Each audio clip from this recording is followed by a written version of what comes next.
अस्सलाम वालेकुम। आज हमारा न्यूमेरिकल नंबर 8 है, chapter number 2 vector and equilibrium, physics part 1। तो स्टेटमेंट पढ़ते हैं। Find work done. Work done calculate करना हमने, ये वाला ये निकालना है।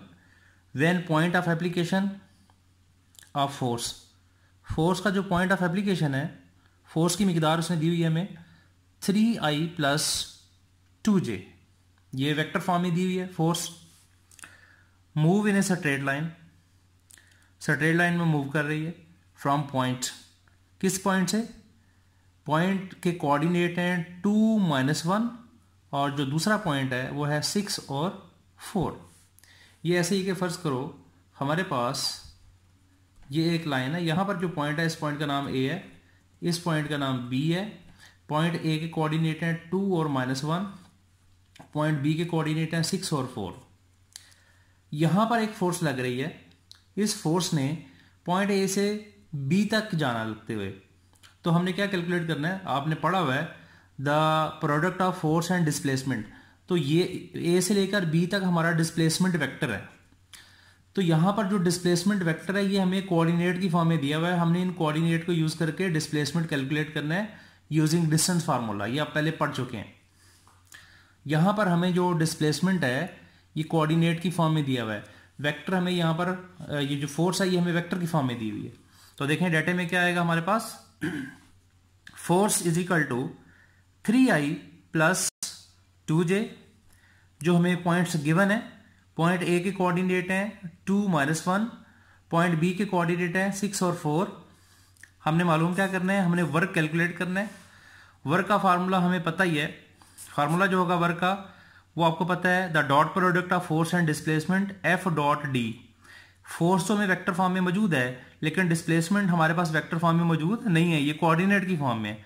अगर कोई डिस्प्लेसमेंट जो है वो कोऑर्डिनेट की फॉर्म में हो, उसको वेक्टर फॉर्म में कन्वर्ट करना हो, तो उसका फार्मूला, डिस्टेंस फार्मूला ये है, ये देखें x2 - x1i + y2 - y1j।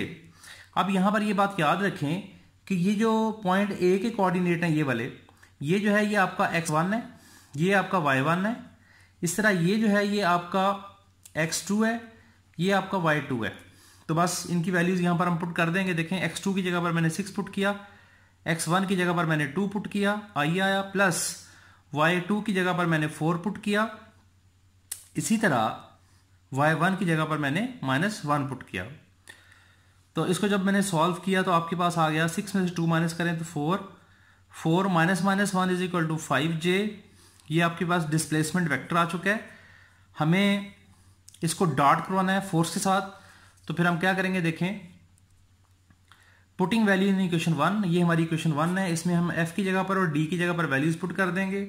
तो ये देखें w is equal to 3i + 2j plus, ये हम इसका करेंगे डॉट, ये डॉट होगा, इसका प्लस नहीं होगा, डॉट 4i + 5j। जब डॉट करेंगे तो 3i जो है वो 4i के साथ जब डॉट करेगा, i के साथ करेगा, और j जो है वो j के साथ करेगा।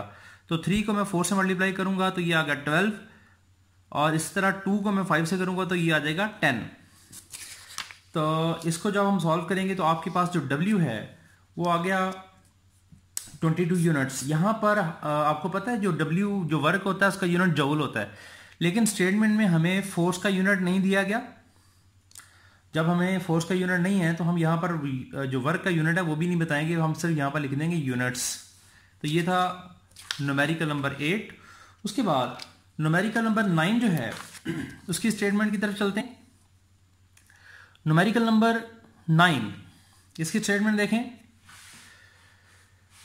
Show that the 3 vectors, 3 vector आपको दिए गए, ये पहला वेक्टर, ये दूसरा वेक्टर और ये तीसरा वेक्टर, और कहा जा रहा है कि शो करें कि ये तीनों वेक्टर आपस में म्यूचुअली परपेंडिकुलर है।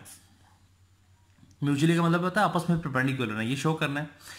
तो आपको याद होगा कि जब हमने डॉट प्रोडक्ट पढ़ा था तो हमने वहां पर यह पढ़ा था कि अगर दो वेक्टरों के दरमियान एंगल 90 हो तो उनका डॉट प्रोडक्ट 0 होता है। हम क्या करेंगे, हम इन वेक्टर्स के सबसे पहले नाम रखेंगे। मैं इसको कह दूंगा वेक्टर ए, इसको मैं कह दूंगा वेक्टर बी, इसको मैं कह दूंगा वेक्टर सी। ये देखें डाटा है, the given vectors are, let vector A इसके बराबर है, वेक्टर बी इसके बराबर है, वेक्टर सी जो है वो इसको कह दिया हमने। अब हमने क्या करना है, हमने ए का डॉट कराना है बी के साथ, फिर बी का कराना है सी के साथ, और फिर सी का कराना है ए के साथ। अगर इन तीनों का जो डॉट है वो 0 आ गया, ये देखें ना कुछ इस तरह।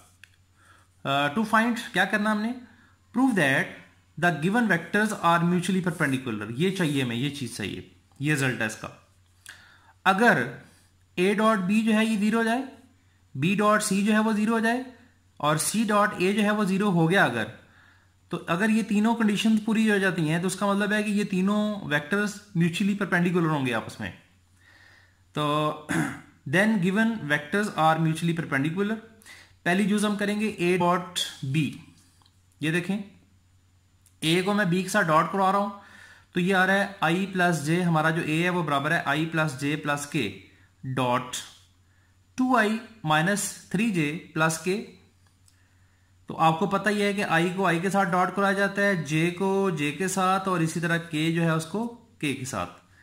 तो i को i से करेंगे तो 2 आ गया, j को 3 माइनस 3 j के साथ करेंगे तो माइनस 3 आ गया, और k को k के साथ करेंगे तो प्लस 1 आ गया। इसको सॉल्व करेंगे तो आ गया 0, a डॉट b 0 आ गया।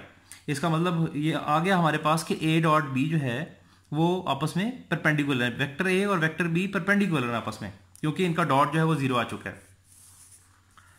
उसके बाद इसका अगला ऐसा कि अगर बी डॉट सी, ये देखें अगर ये 0 हो जाएगा तो फिर बी वेक्टर और सी वेक्टर भी आपस में परपेंडिकुलर होंगे। देखें B dot C, vector B मैंने ये लिख दिया, वेक्टर सी मैंने ये लिख दिया। इस तरह आई को आई के साथ, जे को जे के साथ, और के को के के साथ डॉट कराएंगे तो आपके पास आ जाएगा 2 और 4। ये 2 को 4 से मल्टीप्लाई करेंगे तो 8। कुछ लोग, कुछ स्टूडेंट सोचे होंगे कि जनाब आई और आई किधर गया, तो भाई आपने पढ़ा हुआ है कि आई डॉट आई जो है ये हमेशा 1 होता है। इसी तरह जे डॉट जे जो है ये भी क्या होता है 1। इस तरह के डॉट के जो है ये भी क्या होता है, ये भी 1 होता है। ये आप पहले लेक्चर्स में अच्छी तरह पढ़ के आए हैं। तो आपके पास डॉट प्रोडक्ट आ गया बी डॉट सी का, तो इसका आंसर जो है वो 0 आ गया। ये देखें बी डॉट सी 0 हो गया, इसका मतलब है बी और सी आपस में परपेंडिकुलर है। उसके बाद तीसरी कंडीशन, सी डॉट ए भी अगर 0 आ गया तो ये तीनों वेक्टर आपस में परपेंडिकुलर होंगे। देखें सी डॉट ए, ये मैंने सी लिख लिया बच्चों, ये मैंने ए लिख लिया, इनका डॉट कराया 4 + 1 - 5। जब इसको सॉल्व किया तो ये 0 आ गया। सी डॉट ए बी 0 आ चुका है। तो फिर इक्वेशन 1, इक्वेशन 2 और इक्वेशन 3, ये देखें आपके पास जो इक्वेशन 1 है ये भी 0 के बराबर है, इक्वेशन 2 भी 0 के बराबर आ गई, इक्वेशन 3 जो है ये भी 0 के बराबर आ गई। तो ये फिर हमारे पास रिजल्ट क्या आता है, हमारे पास रिजल्ट आता है equation 1, 2 and 3 shows that the given vectors are mutually perpendicular, कि दिए गए वेक्टर जो है वो आपस में परपेंडिकुलर हैं। उसके बाद हमारा जो अगला न्यूमेरिकल है वो है 2.10। न्यूमेरिकल 2.10 में देखें जो स्टेटमेंट है वो क्या है, गिवन दैट वेक्टर ए ये इज इक्वल टू है i - 2j + 3k, vector B दिया हुआ आपको 3i - 4k। फाइंड क्या करना है, हमने फाइंड आउट करना है the projection of A on B, A का प्रोजेक्शन मालूम करना है बी पर, मतलब हमने ए cos थीटा कैलकुलेट करना है। आपको याद होगा आपने पढ़ा था डॉट प्रोडक्ट में कि अगर ये वेक्टर बी है और ये वेक्टर ए है, तो यहां से परपेंडिकुलर अगर मैं ड्रा करूं तो ये वाली जो चीज है यहां से लेकर यहां तक जो है इसका नाम था ए cos थीटा। इसी को हम कहते थे प्रोजेक्शन, यहां पर एंगल थीटा था, projection of vector A on B. आज हमने ए cos थीटा ही कैलकुलेट करना है इस न्यूमेरिकल के अंदर। तो देखें समझ आ गई होगी कैसे होगा। ये देखें डाटा लिखेंगे, गिवन दैट वेक्टर ए बच्चों हमें गिवन है, वेक्टर बी भी गिवन है, वेक्टर बी में 3i - 4k है और वेक्टर ए में i - 2j + 3k है। फाइंड हमने करना है projection of A on B. A का प्रोजेक्शन बी पर मालूम करना है, मतलब हम इसको ए कॉस थीटा बी कहते हैं, ये कैलकुलेट करना हमने। फार्मूला क्या होगा, A dot B is equal to A B cos theta, या हम इसको ऐसे लिख सकते हैं A dot B is equal to B, A को हम कॉस थीटा के साथ ले जाएंगे, नंबर है इनको आगे पीछे किया जा सकता है, तो आपके पास आ जाएगा बी इंटू ए कॉस थीटा। ए कॉस थीटा हमने निकालना है, ए कॉस थीटा इधर रहने दें, बाकी बी को उठा के उधर ले जाएं, तो ये देखें A cos theta is equal to A dot B over B. अब आपके पास वेक्टर ए भी है बी भी है, लेकिन बी की मैग्नीट्यूड नहीं है, ये बी की मैग्नीट्यूड है, वेक्टर बी की मैग्नीट्यूड। इसको निकालने के लिए मैं देखें मैं क्या करूंगा, वेक्टर बी आपके सामने ऊपर लिखा हुआ है, ये मैं दोबारा लिख देता हूं यहां पर, ये देखें वेक्टर बी जो है ये बराबर है 3i माइनस 4k।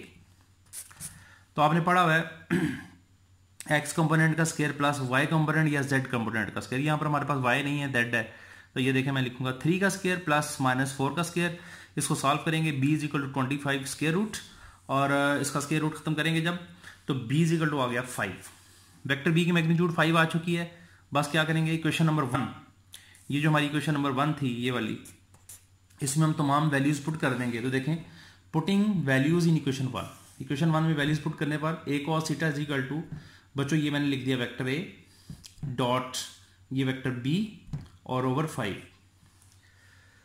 अब उसी तरह आई को आई के साथ, जे को जे के साथ, लेकिन जे यहां पर नहीं है इसलिए जे का प्रोडक्ट नहीं आएगा। यहां पर जे मौजूद है लेकिन 0 जे है, यहां पर आप लिख भी सकते हैं, ना लिखें तभी ठीक है। तो चूंकि यहां पर जे नहीं है तो जे का प्रोडक्ट नहीं आएगा। 3k को माइनस 4k के साथ जब मैं डॉट करूंगा तो ये आपके पास आ जाएगा 12। इसको सॉल्व जब करेंगे तो 3 माइनस 12 ओवर 5, तो ये आपके पास आ जाएगा माइनस 9 ओवर 5। ये इसका आंसर आ गया। ये है projection of A on B. यहां पर ये बात याद रखें, इसको मैं एक्सप्लेन करना चाहूंगा आपके सामने कि 3i माइनस 4k को हम लिख सकते हैं कैसे भला, 3i plus 0j minus 4k। ये बात याद रखें कि जोन सा वेक्टर यहां पर मौजूद नहीं होगा, इसका मतलब है वो 0 है, वो वहां पर क्या है, वो है ही नहीं है, मौजूद नहीं है, वो 0 वैल्यू रखेगा। इसको हम ऐसे लिख सकते हैं। तो ये थे आपके 3 न्यूमेरिकल, इंशाल्लाह बाकी इसका पोर्शन हमारे अगले टॉपिक में। ओके, अल्लाह हाफिज।